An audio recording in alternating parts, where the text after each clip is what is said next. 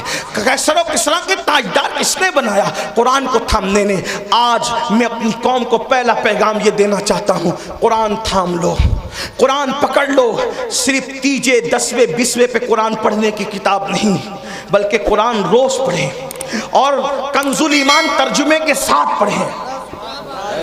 قرآن کو ترجمہ کنز الایمان کے ساتھ، اردو زبان میں جو صحیح ترجمے ہوئے ہیں اس میں صحیح ترین ترجموں میں صفحے اول پہ جو ترجمہ ہے اس کو کنز الایمان کہتے ہیں۔ کنز الایمان کو اپنی زندگی میں شامل کرو، کم سے کم ایک صفحہ پڑھو، اور صرف اس لیے نہیں، تلاوت کی نیت سے نہیں، یہ بات یاد رکھنا، صرف اس کو پڑھ کر سمجھو اور سمجھ کر کے ساتھ میں صد اللہ فاضل، فخر الاماثل، علامہ سید نعیم الدین مراد آبادی کی جو مختصر تفسیر ہے خزائن العرفان شریف، آپ کے مراد آباد کے وہ عظیم ہستی بلکہ آرام بھی فرما رہے ہیں، اللہ اکبر، وہ تفسیر بھی پڑھو، بہت شارٹ میں بہت خوبصورت اور جامع تفسیر ہے، اور پھر اس کو اپنی زندگی میں داخل کرنے کی کوشش کرو۔ آپ سے پوچھتا ہوں، جو قرآن کی آیت لکھ کے سینے پہ لٹکا لے، جب اس کے مسائل حل ہوتے ہیں تو جو قرآن کو اپنی زندگی میں داخل کر لیں، جو قرآن کو اپنی زندگی میں شامل کر لیں، آپ جانتے ہیں قرآن اگر پڑھو گے تو قرآن پڑھنے کی برکت سے لوگوں کا خوف دل سے نکلے گا۔ قرآن کی تلاوت کرو گے زبان پر سچائی جاری ہوگی، قرآن کی تلاوت کرو گے آپ کی شخصیت باروب بنے گی، قرآن کی تلاوت کرو گے آپ کی شخصیت با اثر بنے گی، قرآن کی تلاوت کرو گے آپ کی ذلت عزتوں میں تبدیل ہو جائے گی، قرآن کی تلاوت کرو گے ناکامیاں کامیابیوں میں تبدیل ہو جائے گی، قرآن کی تلاوت کرو گے دشمنوں کو اللہ تمہارے قدموں میں جھکائے گا، دشمن کتنا بھی بلند ہوگا وہ نیچے ہوگا اور تم اوپر نظر آؤ گے۔ قرآن پکڑ کر تو دیکھو، قرآن تھام کر تو دیکھو، قرآن کو طاق کی زینت بنانے والے، قرآن کو اپنے سینے کی زینت بنا کے دیکھ، قرآن کو طاقوں میں رکھنے والے اور جزدان میں لپیٹ کر بند کرنے والے، اس کو اپنے دل میں بند کر کے دیکھ، قرآن مقدس کو سچے دل سے تھام کے دیکھو، انشاءاللہ جو وہ دشمن مغلوب ہوگا، آپ کو غلبہ نصیب ہوگا، وقت کی حکومتیں تمہارے قدموں میں گرتی نظر آئے گی۔ ایک بار قرآن پکڑ کر دیکھو، قرآن تھام کے دیکھو، سب کی کتابیں پڑھنے والوں رب کی کتاب پڑھ کے دیکھو، سب کی کتابوں پہ دل دینے والوں رب کی کتاب کو دل دے کے دیکھو۔ میرے آقا فرماتے ہیں زمین پہ کھڑے رہنے والے کو آسمان کے تارے چمکتے نظر آتے ہیں، مگر آسمان والوں کو وہ گھر ستاروں کی طرح چمکتے دکھتے ہیں جس گھر میں قرآن کی تلاوت ہوتی ہے۔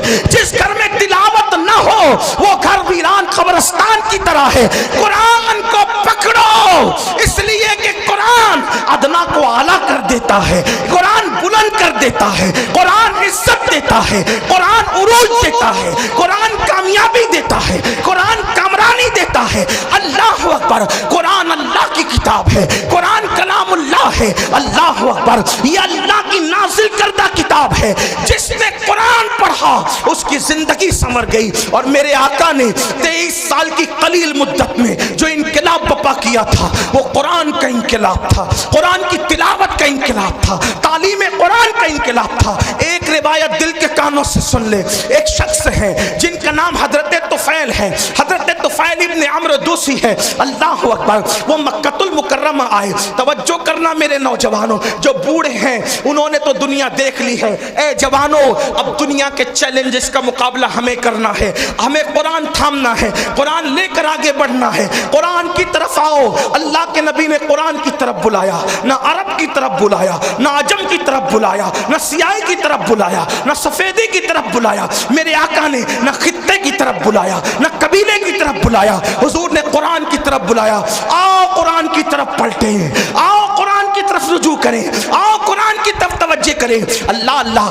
دشمن دوست کیسے ہوتے ہیں، بیگانہ اپنا کیسے ہوتا ہے۔ اللہ اللہ، تو فیل ابن عمر کہتے ہیں کہ میں مکہ تجارت کے لیے آیا تھا، مکے میں ہنگامہ تھا، مکے میں طوفان تھا۔ کیا طوفان تھا؟ جو بھی تاجر مکے میں آتا اس کو آتے ہی مکے والے گھیر لیتے، مکے کے وہ دشمن، وہ گنڈے جو رسول اللہ کے خلاف تھے وہ گھیر لیتے۔ ان میں اونچا اور بڑا نام جو ہے، اللہ اکبر، اس بدماشی میں ابو جہل کا ہے۔ یہ بڑا زیادہ بدتمیز تھا، اس کو اس امت کا فرعون کہا گیا۔ تو فیل کہتے ہیں ابو جہل میرے پاس آیا اور آنے کے بعد کہنے لگا، تو فیل محمد کو تو جانتے ہو نا؟ اس نے کہا نہیں، میں نے نہیں دیکھا لیکن نام سنا ہے۔ کہا آج کل بڑی بڑی باتیں کرتے ہیں، کہتے ہیں کہ ان پہ قرآن نازل ہوتا ہے، وہ اللہ کے نبی ہیں، اللہ کے پیغمبر ہیں۔ تو فیل ان کے قریب نہ جانا، جو ان کے قریب جاتا ہے معاذ اللہ وہ جادوگر ہیں، ان کے جادو کا شکار ہو جاتا ہے۔ تو نے بھی قریب نہ جانا ورنہ تو جادو کا شکار ہو جائے گا، تو اپنے مذہب سے بدزن ہو جائے گا، تو اپنے مذہب سے دور ہو جائے گا۔ تو فیل کہتے ہیں ابو جہل نے اتنا خطرناک پروپیگنڈا کیا۔ یاد رکھنا بزدل دشمن ہمیشہ پروپیگنڈے سے کام لیتا ہے، لیکن اہل حق کو پروپیگنڈے سے کبھی گھبرانا نہیں چاہیے، بلکہ جو حق والے ہیں ان کو پروپیگنڈے کی طرف توجہ کرنے کی ضرورت نہیں۔ ہمیشہ بزدل دشمن پروپیگنڈے کا سہارا لیتا ہے۔ ہماری جماعت کے بہت بڑے مفکر کا ایک جملہ ہے، وہ فرماتے ہیں پھول پر پیرا بٹھایا جا سکتا ہے، اس کی خوشبو پہ پیرا نہیں بٹھایا جا سکتا۔ آج بھی اسلام کا بزدل دشمن غلط پروپیگنڈا کر رہا ہے، انہیں کرنے دو اور بہت کرنے دو۔ آپ قرآن کے سانچے میں ڈھل جاؤ، پھول پہ پیرا بٹھا سکتے ہیں، خوشبو پہ پیرا نہیں بٹھا سکتے۔ مسلمان جوان قرآن میں یوں ڈھل جائیں کہ ڈاکوں کا قرآن کسی کو دکھے نہ دکھے، لیکن ہماری زندگی میں جو قرآن ہے لوگ اس کو دیکھ کے پکار کر کے کہیں جب غلام مصطفیٰ کا یہ عالم ہے تو محمد مصطفیٰ کی شان کا عالم کیا ہو۔ ہمیں قرآن کے سانچے میں ڈھل جانا ہوگا، اپنی زندگی میں قرآن شامل کرنا ہوگا، لیکن اللہ اکبر بڑی معذرت کے ساتھ ہم سب کرنا چاہتے ہیں، قرآن کی طرف آنا نہیں چاہتے۔ میں ہاتھ نہیں اٹھواؤں گا لیکن اتنا ضرور کہوں گا، اپنے ضمیر سے پوچھو مسلمان کتنے مسلمان ہیں جو روز قرآن کی تلاوت کرتے ہیں؟ واٹس ایپ گھنٹوں گھنٹوں کتنے لوگ دیکھتے ہیں؟ فیس بک کتنے لوگ چلاتے ہیں؟ یوٹیوب کتنے لوگ دیکھتے ہیں؟ اور قرآن کتنے لوگ صرف پڑھنے کی، بلکہ بیشتر مسلمان وہ ہیں جنہیں قرآن پڑھنا بھی نہیں آتا۔ جو قرآن نہیں پڑھنا جانتے وہ سن لیں، ہمارے بزرگوں سے ہم نے سنا، انہوں نے فرمایا جس نے دنیا میں قرآن پڑھنا نہیں سیکھا نا وہ قیامت کے دن اندھا اٹھے گا، اندھا۔ جو دنیا میں اندھا پیدا ہو دنیا کی کوئی چیز دیکھ پاتا ہے؟ اور قیامت میں تو اللہ کا دیدار ہوگا، قیامت میں تو جنت ہوگی، قیامت میں تو رسول اللہ کا دیدار ہوگا۔ اب آپ سے پوچھتا ہوں اندھے اٹھو گے قرآن نہ پڑھنے پر تو کیا دیکھو گے، کیا مزے لوگے؟ قرآن مرنے سے پہلے پڑھنا سیکھ لو، علم سیکھنے کی کوئی عمر نہیں ہوتی۔ یہ علماء کا جو اتنا درد ہے نا، پڑھ لو پڑھ لو پڑھ لو، ٹائم نہیں ملتا۔ میں کہا کمپیوٹر سیکھنے کا ٹائم ملا، ڈاکٹر بننے کا ٹائم ملا، انجینئر بننے کا ٹائم ملا، وکیل بننے کا ٹائم ملا۔ واٹس ایپ سیکھا، بڈھے بڈھے واٹس ایپ چلا رہے، اچھا نہ اچھی بات ہے، کوئی میں وہ نہیں کرتا، لیکن بڈھے واٹس ایپ چلا رہے تو تنگ کیے ہوئے جن کے پاس نمبر ہے، ہر 2-4 منٹ پر کچھ نہ کچھ ڈالتے رہتے، کیونکہ کوئی کام ہی نہیں۔ وہ بڑے بوڑھے معاف کرنا بڑی عجیب بات ہو گئی ہے، نوجوان تو جہاں بیٹھے وہاں، بلکہ اب تو لوگ اسٹیج پر بھی موبائل سے نظریں نہیں ہٹاتے، وہ اس پہ گھسے ہی رہتے ہیں۔ حالانکہ فرمایا گیا جب رسول اللہ کی بات ہو رہی ہو تو اس بات کا احترام ایسے ہی کیا جائے جیسے اگر حضور ہمارے سامنے ظاہر میں موجود ہوتے تو ہم حضور کا کتنا احترام کرتے۔ حضور کی باتوں کا بھی اتنا ہی احترام ہونا چاہیے۔ کیا موبائل موبائل موبائل کا نشہ کاری ہے ایک دم، اور لوگ ہنستے ہیں اصلاح کرنے پر۔ حضور کی باتیں ہو رہی ہے موبائل میں ہے، موبائل لے کر کے کھڑے، موبائل لے کر کے بیٹھے۔ اللہ کے بندو جب پتا ہے کہ بیان ریکارڈ ہو رہا ہے اس میں مل جائے گا، تم اپنا وقت ضائع کیوں کر رہے؟ تمہاری پوری توجہ موبائل پر ہے، تمہاری توجہ حضور کے فرامین پر کب ہے؟